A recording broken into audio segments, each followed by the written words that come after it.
মেরুদণ্ড যেমন মানবদেহের অপরিহার্য অঙ্গ, তেমনি জাতির অস্তিত্বের প্রশ্নে শিক্ষা অত্যাবশ্যকীয়।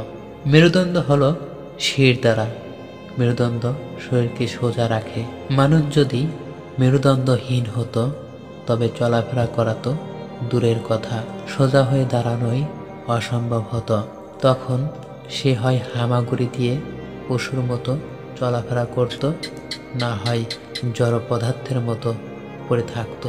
এ অবস্থায় তার বেঁচে থাকার কোনো অর্থই থাকতো না। ব্যক্তি জীবন থেকে জাতীয় জীবনের সর্বক্ষেত্রে শিক্ষার গুরুত্ব অপরিসীম। মেরুদণ্ড ছাড়া মানুষকে যেমন মানুষ হিসেবে কল্পনা করা যায় না, তেমনি শিক্ষা ছাড়া কোনো জাতিকে জাতি হিসেবে কল্পনা করা যায় না। কোনো জাতির উন্নতি ও সফলতা নির্ভর করে তার শিক্ষার উপর। যে জাতি যত বেশি শিক্ষিত, সে জাতি তত বেশি উন্নত। যেখানে শিক্ষা নেই সেখানে জন্ম নেই যাবতীয় কুসংস্কার, এবং সেখানে জীবনের কোনো অগ্রগতি হয় না। কোনো জাতিকে জাতি হিসেবে টিকে থাকতে হলে প্রয়োজন শিক্ষা। শিক্ষা ব্যতীত কোনো জাতির উন্নতির আশা দুরাশার শামিল।